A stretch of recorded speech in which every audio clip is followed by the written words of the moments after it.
आज आपण करणार आहोत सोलापूरचा अतिशय फेमस लग्नाच्या पंक्तीत किंवा कोणत्याही कार्यक्रमात आवर्जून केला जाणारा पदार्थ, तो म्हणजे दुधी भोपळ्याचा दालचा आणि जिरा राईस. जिरा राईस आणि दुधी भोपळ्याचा दालचा सेम टू सेम. आज आपण दुधी भोपळ्याचा व्हेज दालचा आणि त्यासोबत खाल्ला जाणारा जो जिरा राईस आहे, तो सेम आज आपण आचारी पद्धतीने करून घेणार आहोत.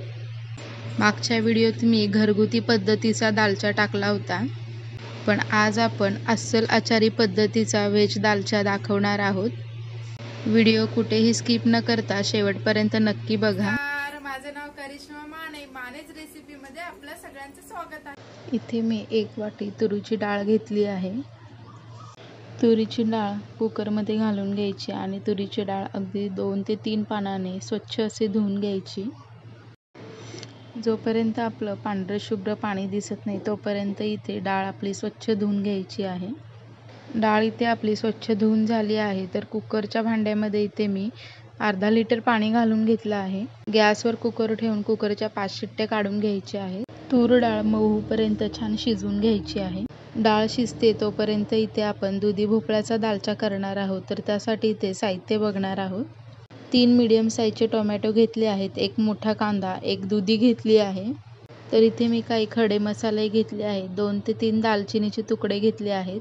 हिरवी इलायची 10 घेतले आहेत. काळी इलायची मोठी 2 घेतली आहेत. 1 लाल मिरची सुकी घेतली आहे. काळी मिरी आणि लवंग असे मिळून दोन्ही मिळून 20 घेतले आहेत. कांद्याचे पापुद्र काढून कांदा असा एकदम पातळ स्लाइसमध्ये कापून घ्यायचा आहे. कांदा जर तुम्हाला दुधी भोपळ्याच्या दालच्यात आवडत नसेल तर तुम्ही स्किपही करू शकता किंवा टोमॅटोही वापरू शकता, पण कांद्याने दुधी भोपळ्याच्या दालच्याला अतिशय चव छान येते. तर अशाच पद्धतीने संपूर्ण कांदा आपण चिरून घेणार आहोत. तर इथे मी दुधी भोपळा घेतला आहे.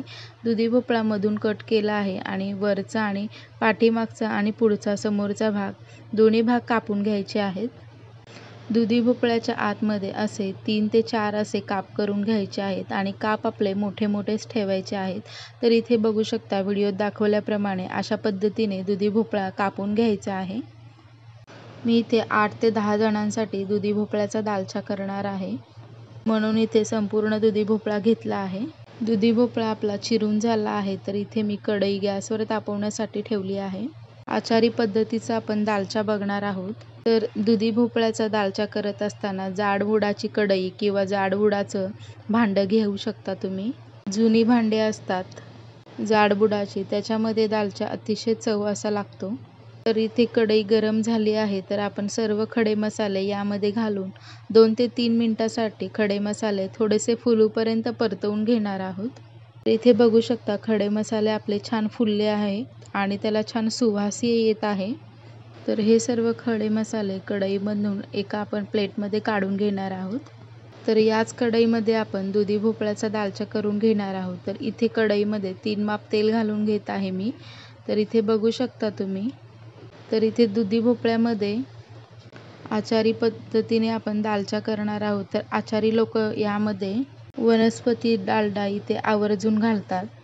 जर तुम्हाला डालडा नको असेल तर तुम्ही तूपही घालू शकता, पण इथे आपण आचारी पद्धतीने करणार आहोत म्हणून 2 चमचे मी इथे डालडा घालून घेतला आहे.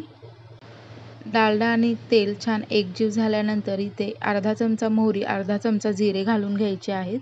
जिरे मोहरी छान तडतडले की त्यामध्ये आपण बारीक चिरून घेतलेला उभा कांदा घालून घेणार आहोत. कांदा आपला 2 ते 3 मिनिटासाठी परतवून घ्यायचा आहे. गॅस इथे मोठा ठेवायचा आहे कांदा घातल्यानंतर आणि पुन्हा एकदा कांदा आपण छान परतवून घेणार आहोत. गॅस कांदा परतत असताना मोठाच ठेवायचा आहे. इथे आलं लसूण पेस्ट मी 1.5 चमचा घालत आहे. आलं लसूण पेस्ट 1.5 चमचा घातल्यानंतर पुन्हा एकदा कांदा आपण 2 ते 3 मिनिटासाठी छान परतवून घेणार आहोत. आलं लसूण पेस्ट घातल्यानंतर गॅस आपला लो टू मीडियम हीटवर ठेवायचा आहे. कांदा हलकासा गोल्डन ब्राऊन रंगाला येऊपर्यंत परतून घ्यायचा आहे. तर कांदा परतून झाल्यानंतर आपण इथे दुधी भोपळ्याचे जे काप करून घेतले होते ते काप संपूर्ण यामध्ये कढईमध्ये घालून छान मिक्स करून घ्यायचं आहे.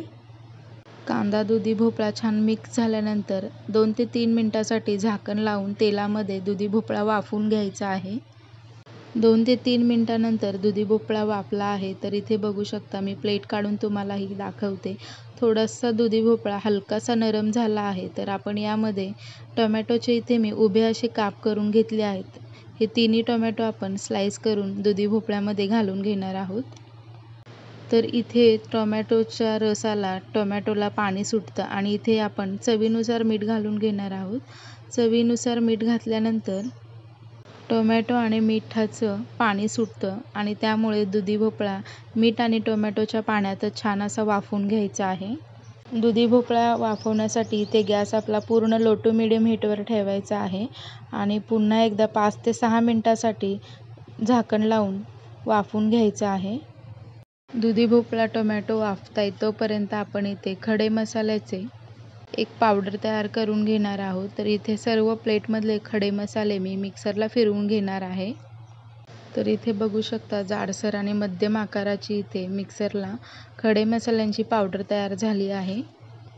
या मसाल्याचा वास अतिशय सुवास असा येत आहे आणि खूप सुंदर असा वास येत आहे.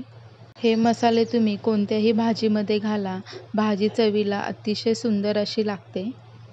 तर आता हेच मसाले आपण दुधी भोपळ्याच्या दालच्यातही घालून घेणार आहोत.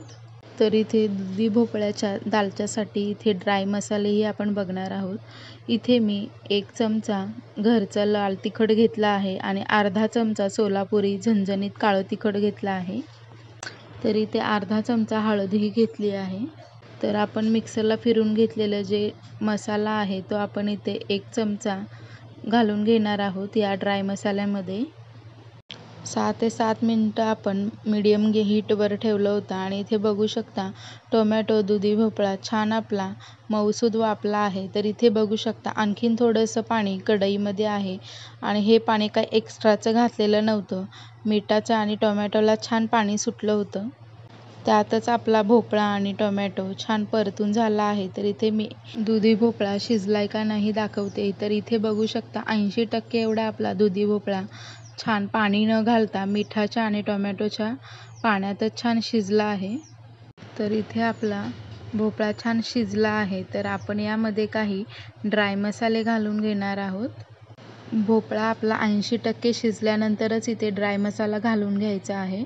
जर अर्धवट भोपळा कच्चा राहिला तर तो पाण्यात टाकल्यानंतर शिजायला खूप वेळ घेतो. म्हणून इथे भोपळा तेलातच वाफवून घ्यायचा आहे. तर इथे बघू शकता आपले सर्व ड्राय मसाले अगदी छान दुधी भोपळ्याला छान कोटिंग झाले आहेत. रंगही फार सुंदर आला आहे. ड्राय मसाले घातल्यामुळे अतिशय छान असा सुगंध येत आहे दुधी भोपळ्याच्या दालच्यातून.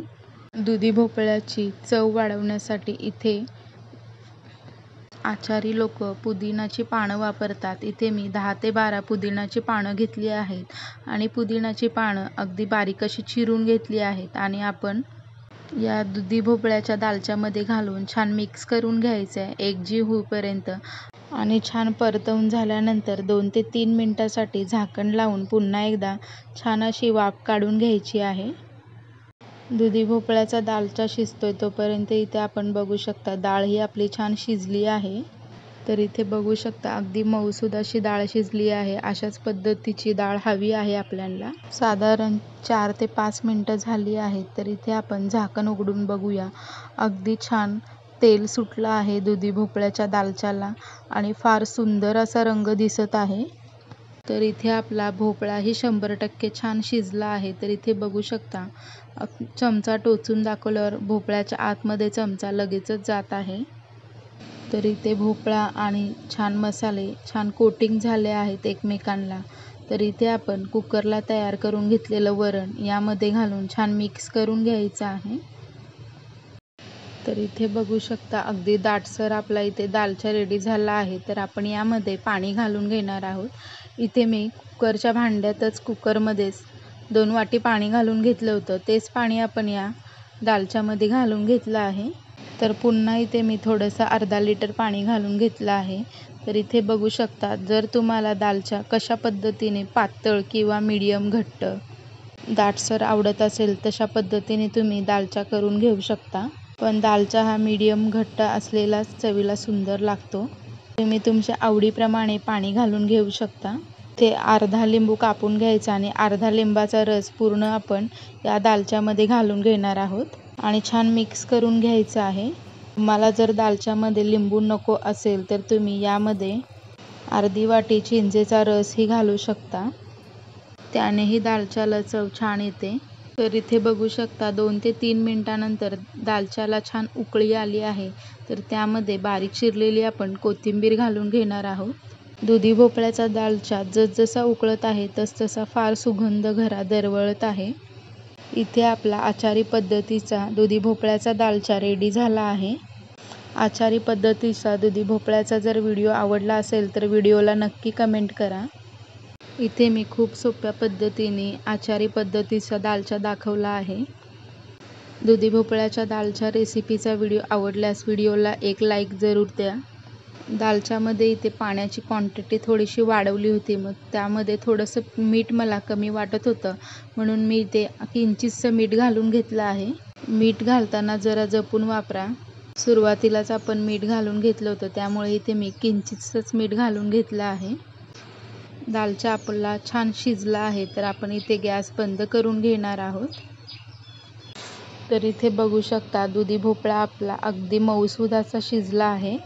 खूप कमी वेळात आचारा पद्धतीचा दालचा अतिशय चवीला सुंदर लागणारा हा दालच्या इथे रेडी झाला आहे. जसं की तुम्ही लग्नात किंवा कोणत्याही कार्यक्रमामध्ये अशा पद्धतीचा जर दालच्या बघितला असेल किंवा खाल्ला असेल तशाच पद्धतीची इथे दालच्याला चव छान आली आहे. तर तुम्हीही अशा पद्धतीचा सोलापुरी दुधी भोपळ्याचा दालच्या घरी नक्की ट्राय करा. दालच्याची तर रेसिपी आपण बघितली आहे. आता आपण जिरा राईसची रेसिपी बघणार आहोत. ती म्हणजे दालच्यासोबत खाणारा जो राईस असतो त्या राईसची रेसिपी दाखवणार आहे. इथे मी 1 वाटीच्या मापाने म्हणजे इथे 4 वाट्या तांदूळ घेतले आहेत आणि वजनी माप 1 किलो एवढं आहे तांदळाचं.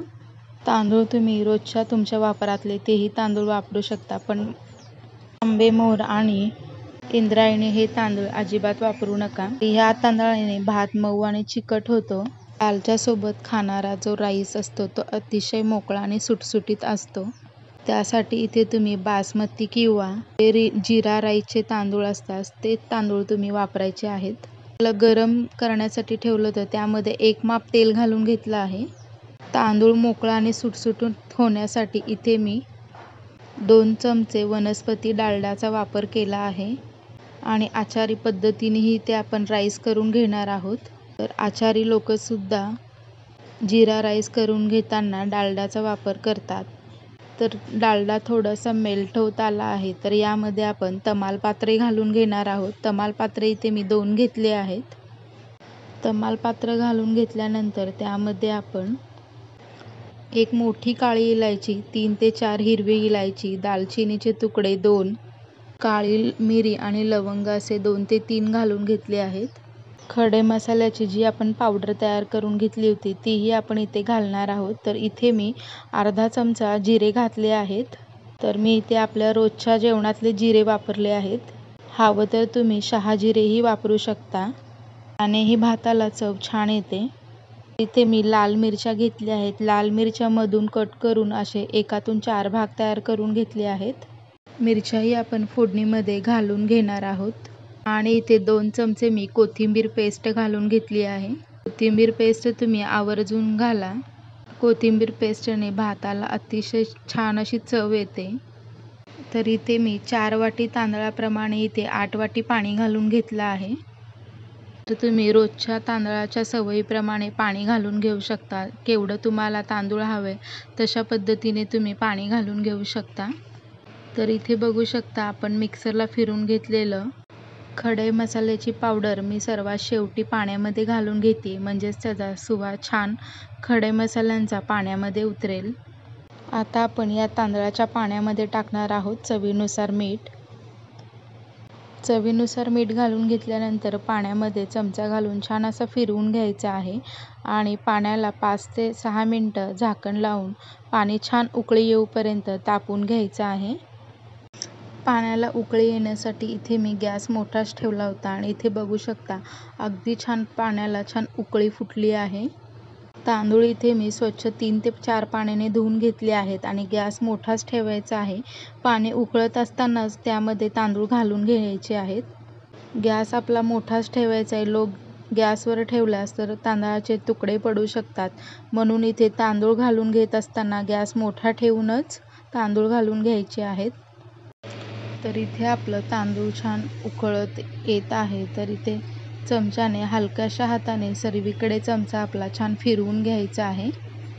जर जास्त वेळ फिरवला तर भाताचे तुकडे पडू शकतात. तर इथे बघू शकता आपल्या भाताला छान उकळी येत आहे.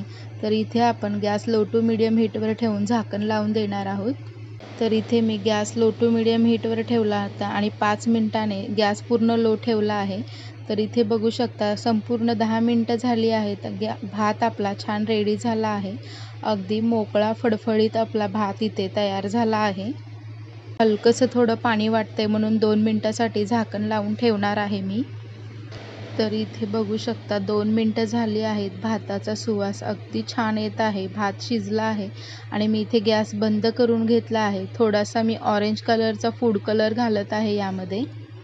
जेव्हा आपण लग्नाच्या पंक्तीत किंवा कोणत्याही कार्यक्रममध्ये जर जातो तर अशा पद्धतीचा राईस तुम्हाला तिथे वाढला जातो. अगदी तशाच पद्धतीचा मी इथे आचारी स्टाईल जिरा राईस रेसिपी तुम्हाला दाखवली आहे. तर इथे बघू शकता अगदी दाणेदार आणि भात शिजला आहे छान. जसं काही लग्नाच्या पंक्तीत मिळतो तशा पद्धतीचा इथे आपला राईस तयार झाला आहे.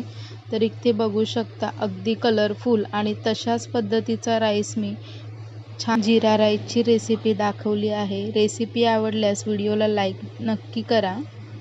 तर इथे आपला आचारी पद्धतीचा राईस ही रेडी आहे आणि दुधी भोपळ्याचा दालचाही रेडी आहे. चला तर मग मंडळी, तुम्हीही तुमच्या घरी अशा पद्धतीची दालच्या राईसची रेसिपी घरी नक्की ट्राय करा. जसा लग्नाच्या पंक्तीत राईस मिळतो ना तशाच पद्धतीचा इथे राईस झाला आहे. तर बघू शकता तुम्ही अगदी मोकळा सुटसुटीत इथे आपला राईस तयार झाला आहे. दालचा राईस म्हटलं की त्यासोबत कांदाही आला आणि लिंबूही आलं. राईस इथे आपलं रेडी आहे आणि सोबत दुधी भोपळ्याचा दालचाही रेडी आहे. वाटतोय ना अगदी लग्नाच्या पंक्तीतला दालचा राईस. तर आमच्या इकडे सोलापूरमध्ये कोणत्याही कार्यक्रमामध्ये अशा पद्धतीचा दुधी भोपळ्याचा दालचा आणि राईस आवर्जून केलं जातं. तर इथे बघू शकता अगदी सुटसुटीत असा भात दिसत आहे.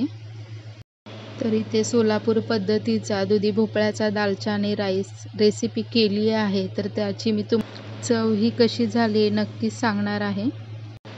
दालच्या राईसमध्ये छान चुरून घ्यायचं आहे आणि त्यावर मस्त रसेलेदार लिंबू पिळून घ्यायचा आहे. सोबत कांदा आणि दालचा राईस एकच नंबर रेसिपी आहे ही सोलापूर पद्धतीची.